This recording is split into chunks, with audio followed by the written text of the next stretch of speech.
Question है on adding NaCl to water its vapour pressure increases. भाई पानी में अगर हम NaCl डाल देंगे तो क्या होगा भाई, ये हमारा पानी था, ये पानी था, इसमें हमने क्या किया, NaCl डाल दिया।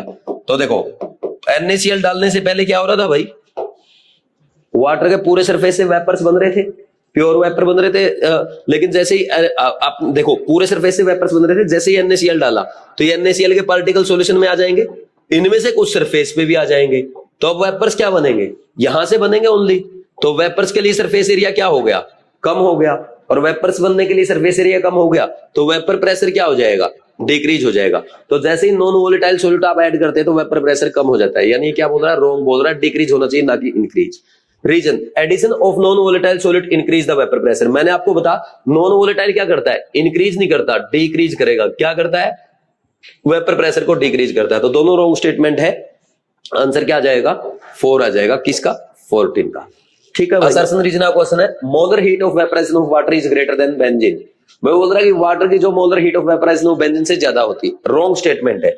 क्योंकि देखो भाई, एक सेकेंड, सही स्टेटमेंट है, molar heat of vaporisation of water is greater than benzene, benzene से ज्यादा होगी, क्योंकि वाटर में क्या होता है, हाइड्रोजन बॉन्डिंग। ठीक, तो क्या बोलेंगे भाई, boiling point and molar heat of vaporisation of water is greater than benzene. क्यों, due to intermolecular hydrogen bonding, intermolecular hydrogen bonding की वजह से। ये बात सही है कि वाटर का जो हीट ऑफ वेपराइजेशन है या बॉइलिंग पॉइंट जो वाटर बेंजीन से ज्यादा होगा। Second statement, molar heat of vaporisation is the amount of heat required to vaporise 1 mole of liquid at constant temperature.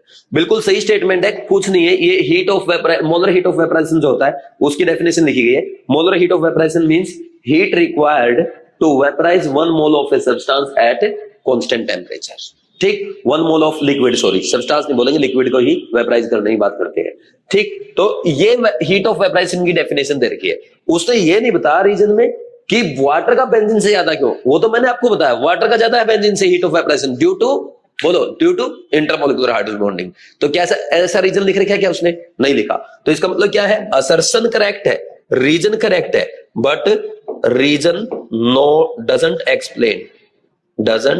Explain assertion. समझे कि नहीं समझे, तो आंसर क्या आ जाएगा, ये both assertion and reason are true but reason is not explanation of assertion. Answer is 2। Question number 40 भी आपका हो गया। ठीक।